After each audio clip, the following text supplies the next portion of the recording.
نحمده ونصلي ونسلم على رسول الكريم أما بعد أعوذ بالله من الشيطان الرجيم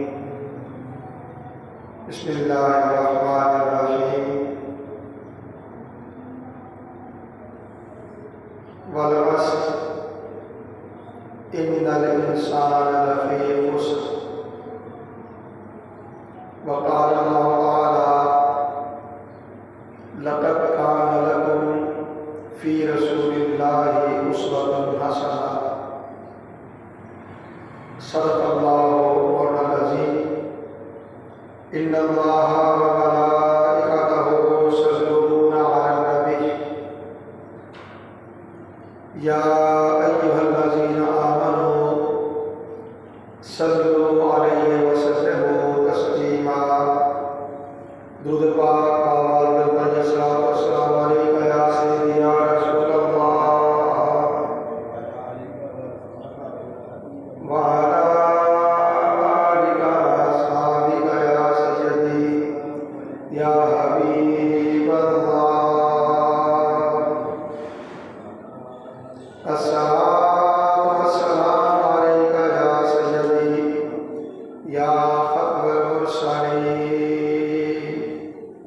وعلى آلك وأصحابك يا سيدي يا رحمة للعالمين۔ اللہ رب العزت کے حمد و ثنا اور اس کے پیارے حبیب حضور احمد مصطفیٰ محمد مصطفیٰ علیہ طیب الصلاۃ کی بارگاہ بےکس پناہ میں ہدیہ درود و سلام کے بعد حاضرین و سامعین محترم، اللہ رب العزت کا بے پایہ فضل و احسان ہے جس کی توفیق سے ہم جملہ مبارک کی ان بابرکت ساعتوں میں اللہ کے گھر میں حاضر ہیں۔ عنوان گفتگو کے طور پہ سورۃ العصر کی ابتدائی دو آیات اور سورہ احزاب کی ایک آیت کریمہ کا کچھ حصہ تلاوت کرنے کا شرف حاصل کیا۔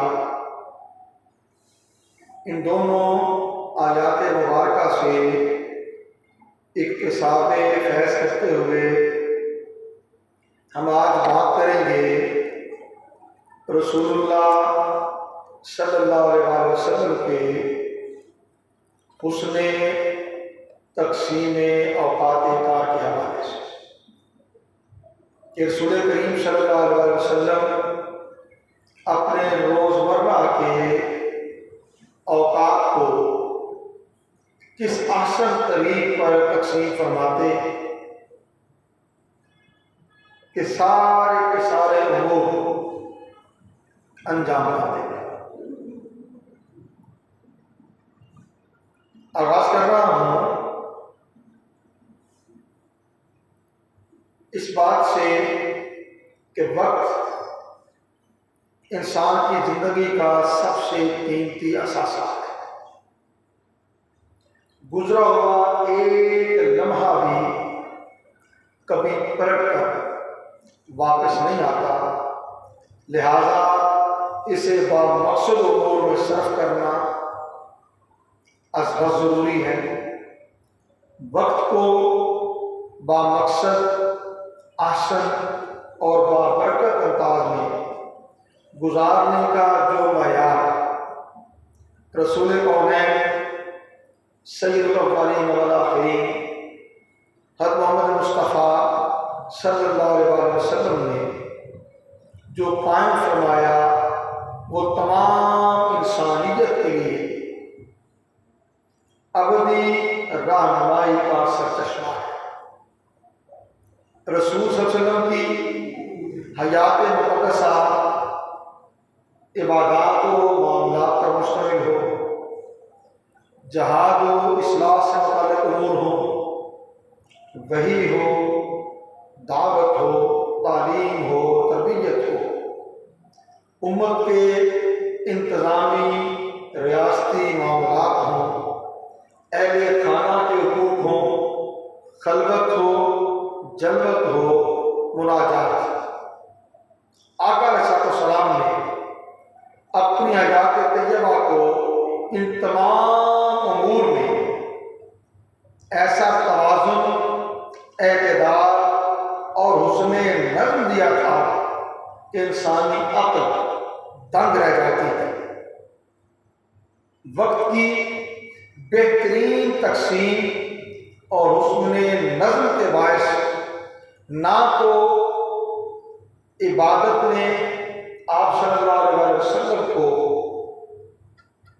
خلق خدا سے بے نیاز کیا، نہ ہی امت کی مصروفیات نے، عبادت و ریاضت نے فرق آنے دیا، نہ اہل خانہ نظر انداز ہوئے اور نہ ہی کسی سائل یا حاجت مند کو آپ کے در دولت سے محرومی کا سامنا کرنا پڑا۔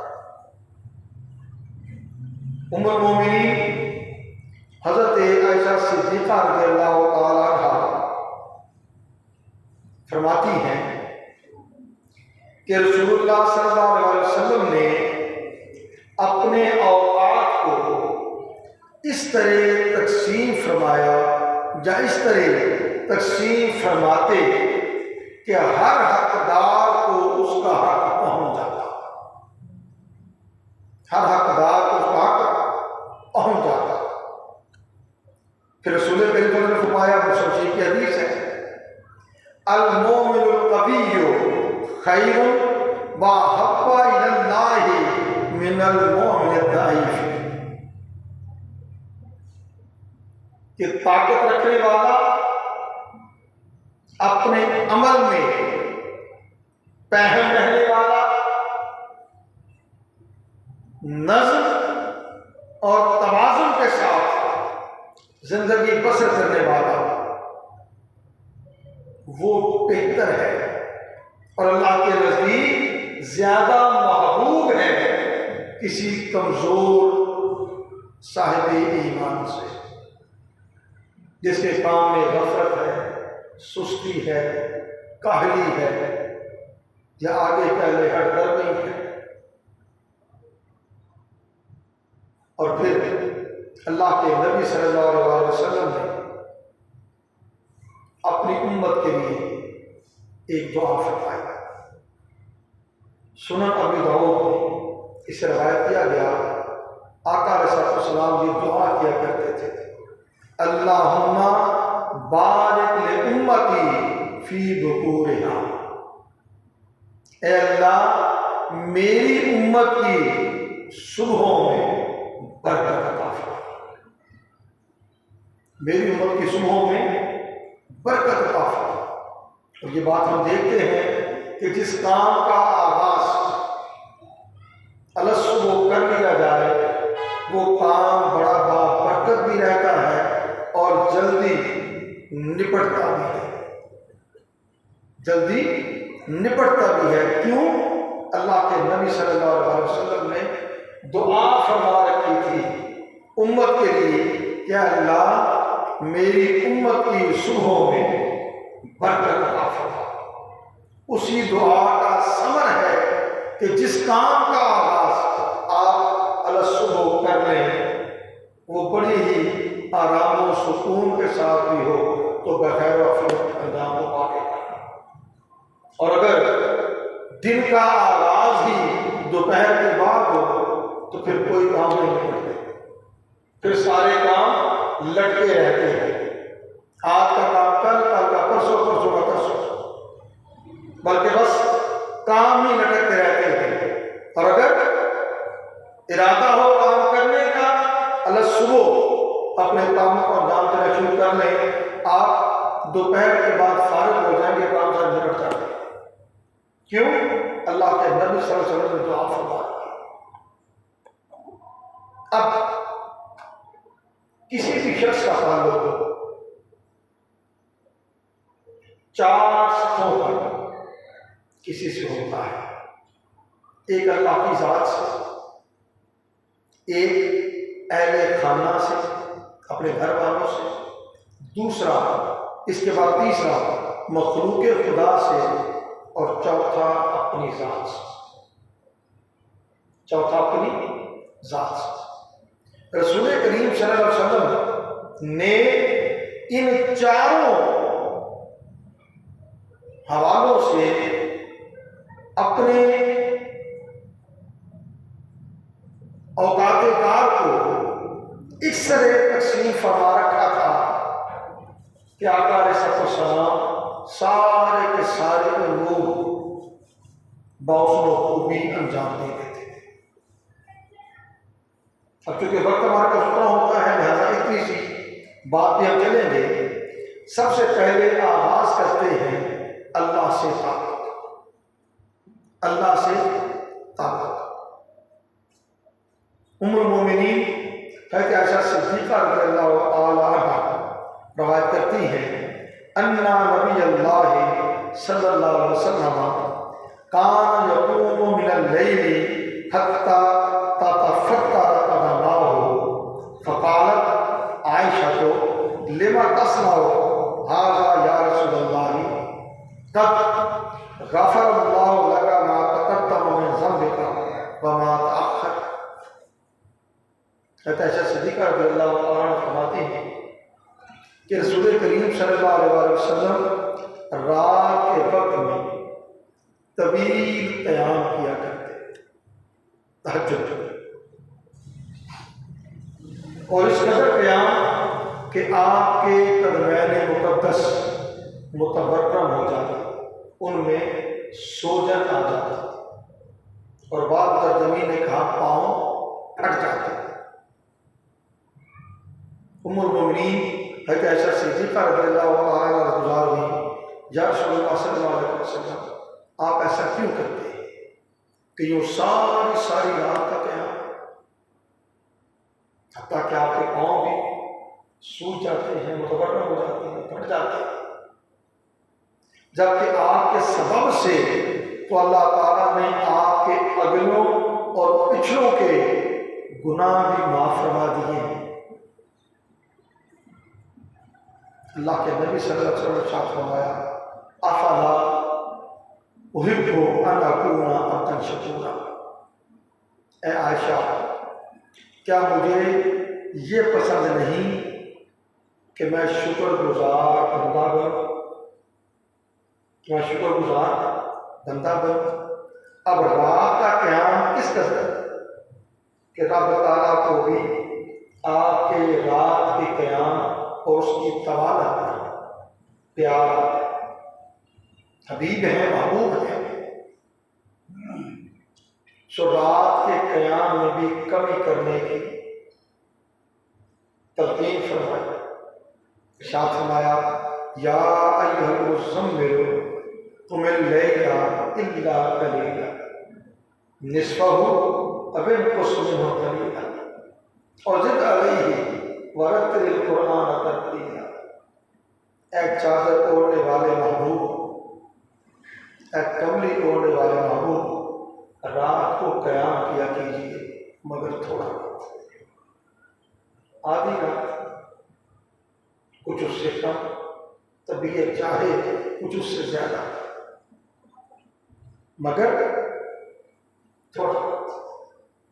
تو آقا علیہ السلام اپنے رب تعالیٰ کے حضور رات کا قیام کرتے، اپنی بندگی تنہائی میں اپنے مولا کے حضور پیش کرتا تھا۔ اہل خانہ کے ساتھ آپ ان کا ہاتھ بٹاتے، گھر کے کام کاج میں ان کا ہاتھ بٹاتے، کوئی کام کرنا ان کے لیے مشکل ہوتا، بھاری ہوتا، آقا علیہ السلام خود کرتے، اور پھر اپنے گھر والوں سے اتنا اچھا سلوک کرتے کہ آقا علیہ السلام نے نہ صرف امت کو تعلیم اور تلقین فرمائی بلکہ اپنا اسوہ بھی بیان کر دیا کہ میں کیا کرتا ہوں۔ فرمایا خیرکم لأہلیکم، تم میں سے بہتر وہ ہے جو اپنے گھر والوں کے لیے بہتر ہے۔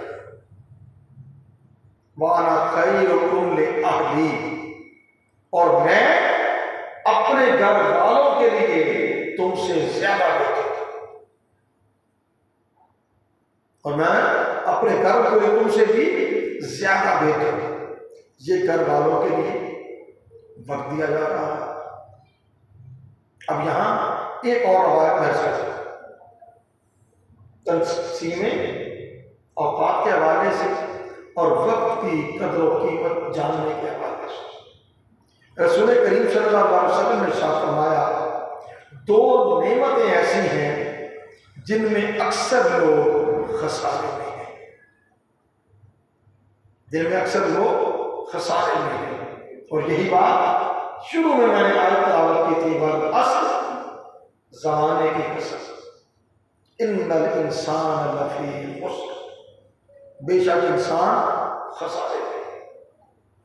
خسارے میں کیوں ہے؟ ہم ایک ہی جہت کی بات کر رہے ہیں۔ خسارے میں اس لیے ہے کہ وہ اپنے اوقات کار کو نظم نہیں دیتا، اپنی زندگی کو متوازن اور معتدل میانہ رو نہیں رکھتا، میانہ رو نہیں رکھتا۔ آقا نے فرمایا دو نعمتیں ایسی ہیں جن میں اکثر لوگ خسارے میں ہیں، ایک صحت اور دوسری فراغت، فرصت۔ صحت ہے تو یاد رکھنے کی بات ہے، وہ مثل مشہور ہے، تندرستی ہزار نعمت ہے۔ تندرستی ہے تو زندگی گزارنے کا مزہ بھی ہے، امور زندگی کو انجام دینے میں بندہ چاق و چوبند بھی ہوتا ہے، ہر کام بڑی نزاکت کے ساتھ، بڑے حسن کے ساتھ، بڑی زبائش کے ساتھ، بڑے طریقے اور سلیقے کے ساتھ انجام دینے والا بھی ہوتا ہے۔ بیمار ہو جائے تو کام کرنے کو جی نہیں چاہتا، کام کا ہونا بات، کمزوری۔ اور دوسرا فراغت، فرصت۔ اس بات پہ میرا نہیں خیال آپ میں سے کوئی دوست انکار کرے گا، من حیث القوم، جتنا وقت ہم ضائع کرتے ہیں، من حیث القوم بات کر رہا ہوں، جو ضائع نہیں کرتے، کام میں لاتے ہیں، وہ الگ ہے، مگر جتنا وقت آج من حیث القوم تقریباً ہر طبقہ فکر ضائع کرتا ہے، غیر تعمیری کاموں میں، غیر تعمیری سوچوں میں، اگر اسی وقت کی قدر کر لی جائے تو کسی طرح کا خسارہ نہیں ہے۔ زندگی کے امور میں آسانیاں ہی آسانیاں ہیں۔ صحت اور فراغت، اللہ سے تعلق کی نسبت بھی دیکھیں اسلام نے کتنا نظم دیا۔ ان الصلاۃ کانت علی المؤمنین کتابا موقوتا، بے شک نماز اہل ایمان پر مقررہ اوقات میں ادا کرنا فرض ہے۔ اب فقط بندہ اپنی زندگی کو نمازوں کے نظم کے ساتھ ہی آراستہ کر لے تو سارے کام انجام ہو جائیں۔ صبح سویرے اٹھنا، اپنے کاموں کے لیے نکل جانا، ٹھیک ہے۔ نماز ظہر کا وقت آ گیا، اللہ کے نبی صلی اللہ علیہ وسلم کا معمول مبارک کیا ہے؟ آقا علیہ السلام تھوڑی دیر کے لیے قیلولہ فرماتے ہیں، اور یہ قیلولہ کس لیے کہ حضور صلی اللہ علیہ وسلم رات کو اٹھنے میں آسانی فرماتے ہیں کہ دوپہر کا تھوڑا قیلولہ، تھوڑا سا آرام رات کے اٹھنے میں آسانی پیدا کرتا ہے۔ سو آپ تھوڑا تیلوا بھی فرما دیتے. بہرحال تو اللہ سے تعلق میں بھی نظم اور اس کے بعد مخلوق سے تعلق، اس میں بھی اہل خانہ کی بات ہم نے کی، اپنی جگہ ایک نظم پایا جاتا ہے. اب اس کے بعد تیسری چیز ہے جسے ہم کرنے جا رہے ہیں، وہ ہے مخلوق سے تعلق. مخلوق سے تعلق.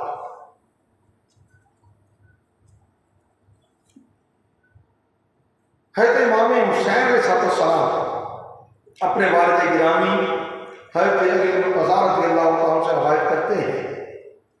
وہ کہتے ہیں سوال تو ابھی ان دخول رسول اللہ صلی اللہ علیہ وسلم، کہ میں نے رسول اللہ صلی اللہ علیہ وسلم کے گھر میں تشریف لانے کی بابت اپنے والد گرامی سے پوچھا تو انہوں نے فرمایا کہ آپ صلی اللہ علیہ وسلم فقانا اذا آوا الی منزلہ جزان دخولہ ثلاثۃ اجزاء جزءا للہ وجزء لأہلہ وجزء لنفسہ. فرمایا کہ رسول کریم صلی اللہ علیہ وسلم جب اپنے کاشانہ اقدس میں تشریف لے آتے تو گھر میں قیام کے وقت کو بھی 3 حصوں میں تقسیم فرماتے. ایک حصہ اللہ تعالیٰ کی عبادت کے لیے خاص کرتے، دوسرا حصہ اپنے اہل و عیال کے حقوق کی ادائیگی کے لیے وقف کرتے، اور تیسرا حصہ اپنی ذات مبارکہ کے لیے مختص فرماتے. تیسرا حصہ اپنی ذات مبارکہ کے لیے مختص فرماتے. اب یہاں ایک بات اور سمجھنے کی ہے، آپ کی سیرت ہے کہ رسول کریم صلی اللہ علیہ وسلم جو اپنے حصے کا وقت ہوتا، یہ بڑی توجہ سے بات سمجھنے کی ہے، جو اپنے حصے کا وقت ہوتا آقا علیہ السلام وہ وقت لوگوں کے درمیان تقسیم فرما دیتے تھے. روایت ہے ثم جزء بینہ و بین الناس فیرد ذلک علی العامة بالخاصہ فلا یدخر عنہم شیئا. کہ رسول کریم صلی اللہ علیہ وسلم اپنے حصے کا وقت بھی اپنے اور لوگوں کے درمیان تقسیم فرما دیتے ہیں.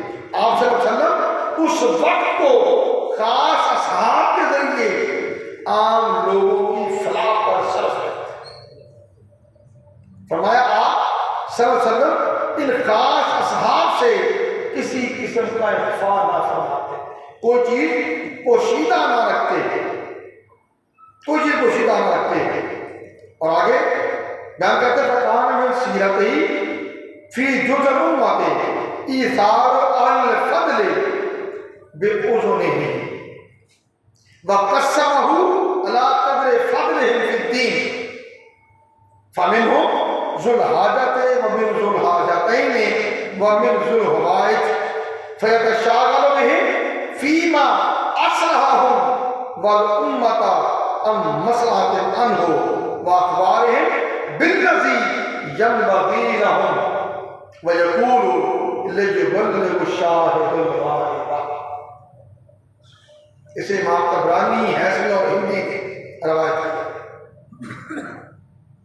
کیا علیہ السلام کا طرز عمل امت کی نسبت یہ تھا کہ اہل فضل یعنی اہل علم و عمل کو آپ صلی اللہ علیہ وسلم دوسروں پر ترجیح دیتے تھے. پھر اس وقت کو بھی ان خاص اصحاب میں ان کی دینی فضیلت کے مطابق تقسیم فرماتے. سو ان میں سے کسی کی ایک ضرورت ہوتی آپ اسے پورا فرماتے، کسی کی 2 ضرورتیں ہوتی آپ اس کو پورا فرماتے، کسی کی زیادہ ضروریات ہوتی آپ انہیں پورا فرماتے، اور سب کی حاجات کی تکمیل میں مشغول رہتے ہیں. اور پھر آپ صلی اللہ علیہ وسلم ان اپنے خاص احباب کو اہل علم و فضل کو ذمہ داریاں تفویض کرتے، ذمہ داریاں سونپتے، جن کی بدولت ان کی بھی اصلاح ہوتی اور ان کے ذریعے امت کی بھی اصلاح ہوتی۔ اور پھر آپ صلی اللہ علیہ وسلم ان کے سوالات کے جوابات اور ان کے حسب حال عطا فرماتے۔ سوال کرنے والا جس طرح کی استعداد کا مالک ہوتا، اس کی استعداد، اس کے فہم، اس کی سوچ، اس کے مطابق آقا علیہ السلام ان کے سوالات کا جواب بھی مرحمت فرماتے۔ اور پھر اگلی خاص بات، آقا علیہ السلام جسے بھی جو تعلیم فرماتے ساتھ تلقین کرتے لِيُبَلِّغِ الشَّاهِدُ الْغَائِبَ، کہ وہ جو یہاں موجود ہیں ان تک اس پیغام کو پہنچا دیں جو یہاں موجود نہیں ہے، جو یہاں موجود نہیں ہے۔ پھر کہتے ہیں آپ صلی اللہ علیہ وسلم فرماتے ہیں جو شخص کسی وجہ سے اپنی حاجت مجھ تک نہ پہنچا سکے تم لوگ اس کی حاجت مجھ تک پہنچا دیا کرو، کیونکہ جو شخص کسی حاجت مند کی حاجت صاحب اختیار تک پہنچا دیتا ہے، اللہ تعالیٰ روز قیامت اسے ثابت قدم رکھے گا۔ پھر آپ صلی اللہ علیہ وسلم کی بارگاہ میں انہی باتوں کا ذکر ہوتا، اس کے علاوہ آپ کوئی بات قبول نہ فرماتے۔ ٹھیک ہے، پھر اگلی چیز، حاجت کے لوگ آپ کی بارگاہ میں حاضر ہوتے، آپ صلی اللہ علیہ وسلم کی مجلس سے سیر ہو کر جاتے، نیز لوگ آپ کی بارگاہ سے حکمت و دانائی حاصل کر کے پھر رخصت ہوتے۔ اب کچھ چیزیں صرف گنتی میں آپ عرض کرتے ہیں کہ رسول کریم صلی اللہ علیہ وسلم نے اپنی ساری حیات طیبہ کو اس طرح نظام و اوقات کی لڑی میں پرو رکھا تھا کہ جو امور انجام دینے ہوتے رات کے قیام سے لے کر رات کے سونے تک ہر چیز کو بحسن و خوبی کر لیتے، اور یہ سارے کا سارا کیوں کہ آپ کی ذات وقت کے نظم کے لیے کامل مثال ہے۔ ضرورت ہے کہ ہم اس کو سمجھیں۔ صبح کا آغاز صبح سے کریں کہ اس میں اللہ کے نبی نے فرمایا برکت، پھر اللہ سے تعلق، اپنے گھر والوں کے ساتھ تعلق، پھر دعوت، تعلیم، تربیت، اس کے لیے وقت۔ حضرت عبداللہ بن مسعود کہتے ہیں کہ رسول صلی اللہ علیہ وسلم ہمیں وقفے وقفے سے نصیحت فرماتے تاکہ ہم اکتاہٹ کا شکار نہ ہوں۔ پھر امت اور ریاست کے امور، نظم اجتماعی سرکار ریاست بھی تو ہے، اس کے حوالے سے حضرت علی مرتضیٰ رضی اللہ تعالیٰ فرماتے ہیں کہ رسول کریم صلی اللہ علیہ وسلم کی بارگاہ میں جب بھی کوئی شخص بات کرتا تو آپ پوری توجہ سے سنتے، نہ درمیان میں ٹوکتے اور نہ کسی کو رد کرتے۔ اس کی بات سن لی، اس کا معاملہ حل کر دی۔ پھر دوپہر کے وقت میں تھوڑا قیلولہ، تھوڑا آرام، تاکہ صبح آسانی سے بیداری ہو سکے۔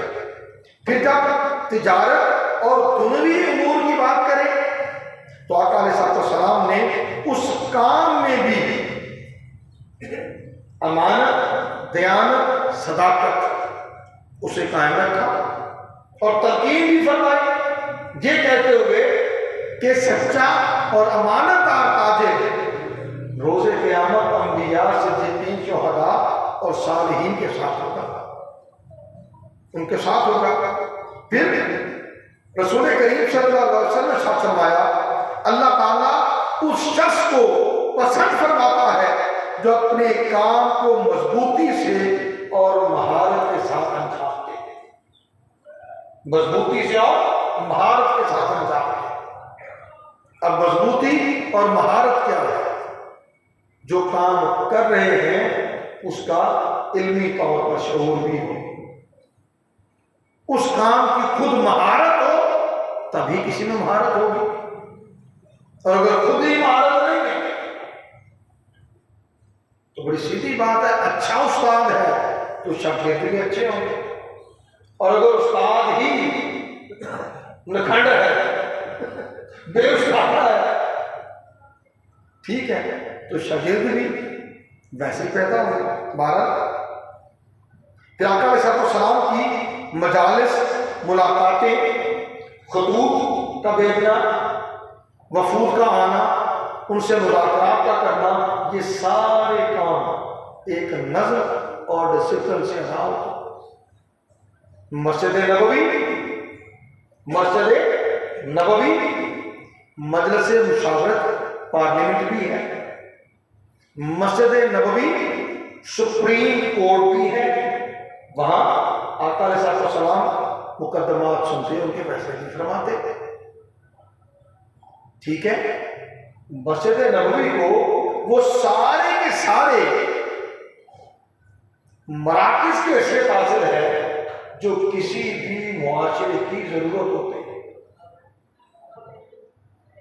اب وہی کہنے سیکریٹ بھی ہے، وہیں سے احکامات جاری ہوتے ہیں، وہیں سے احکامات جاری ہوتے ہیں، اور امور سلطنت بھی چل رہے ہیں۔ اب آخری بات، صبح کا قیام، تہجد، رات کا سونا۔ رسول کریم صلی اللہ علیہ وسلم رات سونے سے پہلے اپنا محاسبہ بھی کرتے ہیں۔ محاسبہ کا مطلب اپنے دن بھر کا حساب لیتے ہیں۔ اب یہ تو تصور بھی نہیں کیا جا سکتا کہ رسول کریم صلی اللہ علیہ وسلم کے یاد طیبہ سے کوئی خطاب ہی سرزد ہو، ایسا تو نہیں ہو سکتا، مگر یہ چیز سمجھ میں کہ جو کام آج انجام دینا تھے مکمل ہو گئے۔ بات سمجھ آئی کہ نہیں؟ اور پھر رات سونے کے لیے بستر پر لیٹ کے تو دعا فرماتا، اللہم باسمک احیا و اموت، اور یہ بھی ہے اللہم باسمک اموت و احیا، اے اللہ میں تیرے ہی نام سے زندہ ہوتا ہوں اور مرتا ہوں، تیرے ہی نام سے مرتا ہوں اور زندہ ہوتا ہوں۔ اگر ہم اپنی زندگی کو، یہ میں نے ایک چھوٹا سا چارٹر اپنے وقت میں رہتے ہوئے آپ کو پیش کیا، مقصود کیا، ہم اپنی زندگیوں سے بے مقصدیت کو دور کریں، وقت کے ضائع کرنے کو اپنی زندگیوں سے نکالیں، کیونکہ یہ بھی سب سے مشہور ہے، جو وقت کو ضائع کرتا ہے وقت اسے ضائع کر دیتا ہے، اور وقت ایسا قیمتی اثاثہ ہے جو بیت گیا وہ دوبارہ ہاتھ نہیں آئے۔ اور اگلی بات، جو کل کرنا سو آج کرو، جو آج کرنا ہے وہ ابھی۔ ہم بہت بار سوچتے ہیں فلاں ہفتے سے، فلاں جمعے سے، فلاں تاریخ سے میں اس کام کا آغاز کروں، وہ جس طریقے سے مہینے بعد آپ نے شیڈول بنایا ہے آغاز کروں گا، آج کرتے ہوئے کیا مسئلہ ہے؟ اچھائی کا کام کوئی بھی ہے، آج آغاز کریں، اپنی زندگیوں کو رسول کریم صلی اللہ علیہ وسلم کی حیات طیبہ سے اکتساب فیض کرتے ہوئے نظم، اعتدال اور توازن زندگیاں کامیاب ہو جائیں، مایوسی، بے مقصدیت، وقت کا ضیاع ختم ہو جائے۔ جب ہمارا وقت کارآمد ہو جائے گا، کامیابی کو بہت ملتی ہے، اور جب وقت ہی بیکاری میں گزرے گا، وقت بیکاری میں گزرے گا تو بیکاری ہی بنے گی۔ بات سمجھ آ گئی کہ نہیں؟ اور میں حیث القوم جو سلسلہ چل رہا ہے ہمارے سامنے ہے، اللہ تعالیٰ ہم سب کو توفیق عطا کرے کہ ہم اپنے دن بھر کے اوقات کار کو اچھے نظم، توازن، اعتدال کے ساتھ بسر کرنے والے ہیں۔ جن دوستوں نے آج اس کو سن لی، اللہ تعالیٰ برکت دے، جو نہیں سن سکے وہ یوٹیوب چینل پہ سن لیجیے گا۔ ممکن ہے جی کچھ جو کلمات عرض کیے ہیں اللہ کے نبی صلی اللہ علیہ وسلم کی سیرت مبارکہ سے وہ ہماری زندگی کو کوئی نظر دے سکے وما علینا الا البلاغ۔